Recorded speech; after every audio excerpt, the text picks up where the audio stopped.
For way too long, I've just been dropping plugins on my tracks and just keeping it moving. I didn't even touch Ableton's Audio Effect Rack. I thought it was just for saving presets or building crazy effect chains that I didn't really need. But once I took the time to sit down and actually learn how it works, total game changer. So today I want to show you 3 ways that I wish I had used the Effect Rack way sooner. Hopefully this saves you some time too.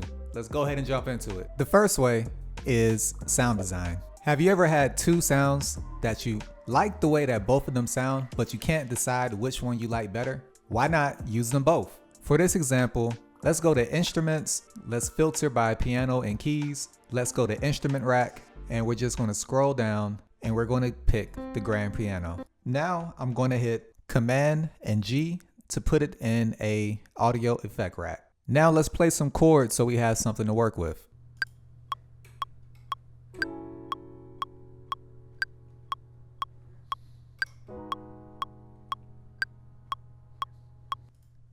I'm a little off beat, so let's correct that here in the piano roll.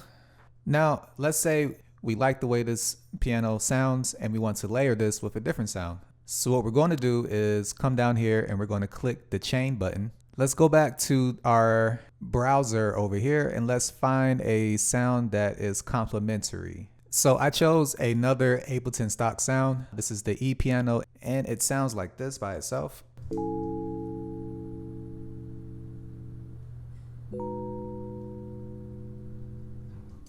Both of them sound like this.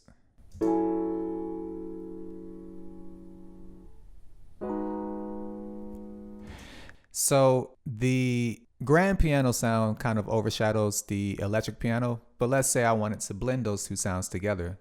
So what we can do, we're going to click the chain button here. We're going to select both our grand piano and our electric piano sound, and then we're going to highlight this and drag this all the way out. We're going to now grab this smaller bar and drag it all the way to the left here, and we're going to do the same in the opposite direction for the electric piano. Now what we're going to do is hit our macro button here, and we're going to map this section going from 0 to 127. We're going to map this to our first macro here, and we're going to call this wet dry. Now let's clear some of these macros that we don't care about. Let's get these out the way. So now what we have is when the knob is all the way to the left, we get nothing but the grand piano sound, and when it's all the way to the right, we get nothing but the electric piano sound. But what we can do is, once we play it,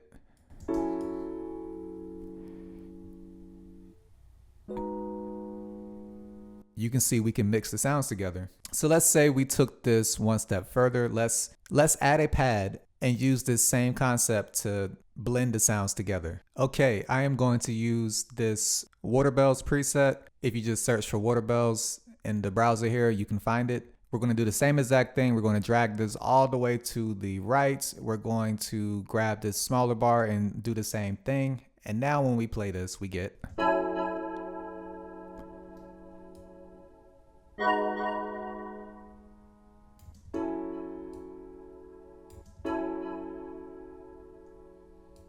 And then this sound is a little bit louder, so we can adjust the volume to taste. Let's say maybe -8.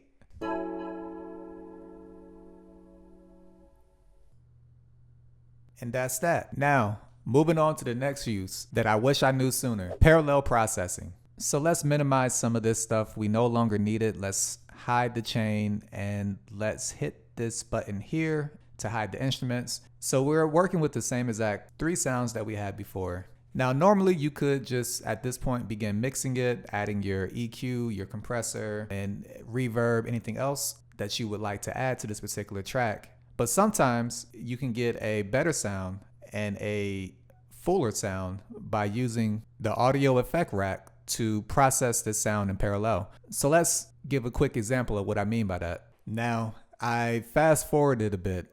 But let's say we had a simple effects chain like this: EQ, glue compressor, and reverb. What we can do, we can highlight all of these. We're going to hit Command plus G again to make an audio effect rack. Then we're going to hit the chain button to open up this view here. Let's call this main for our main signal. Now let's add some effects to it. Let's say we want to make the sound more full. So what we can do is right click, we can hit create chain. I'm going to go to multiband dynamics and I'm going to drop OTT onto this effect chain. And I know this is going to be a bit too much, so we're going to turn this down just a little bit to about 50.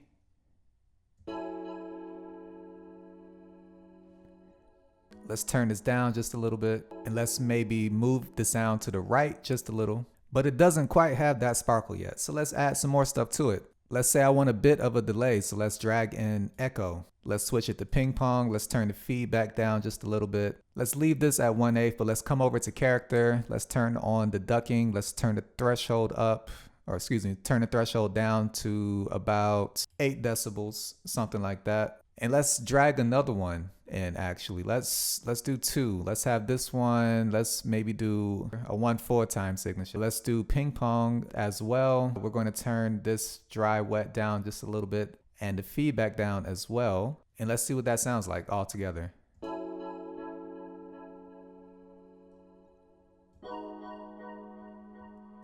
I think we should turn both of these down as well to maybe a little bit lower than our OTT layer. And now we can take this a step further. Let's hit the chain button. We're going to do what we did to our main instrument. We're going to drag all of these out, and then we're going to have our main signal. We're going to drag this smaller bar to the left, and then for each of our effect chains here, we're going to drag those to the right. And then we're going to do what? You guessed it, add a macro. We're going to map this area here to the macro right here. Let's rename it. Let's call it wet dry again, or I guess let's do this the other way, dry wet. Let's hide all of these macros we don't care about. And now we have a dry wet knob for all of our effects.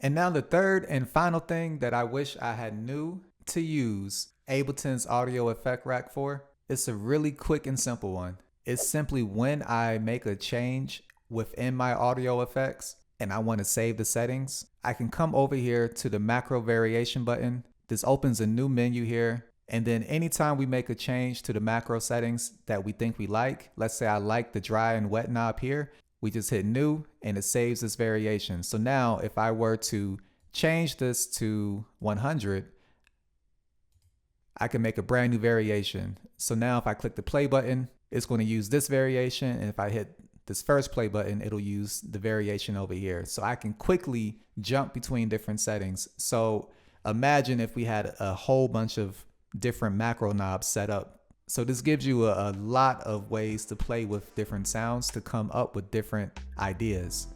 And that's it, guys. If you're anything like me, then for many years, you might have just been using Ableton at a very surface level. But the Effect Rack is one of those things that quietly changes everything once you get the hang of how to use it. If this video helped or gave you an idea, and if you enjoyed this content, please consider subscribing and dropping a like. I appreciate y'all. Until the next one, peace.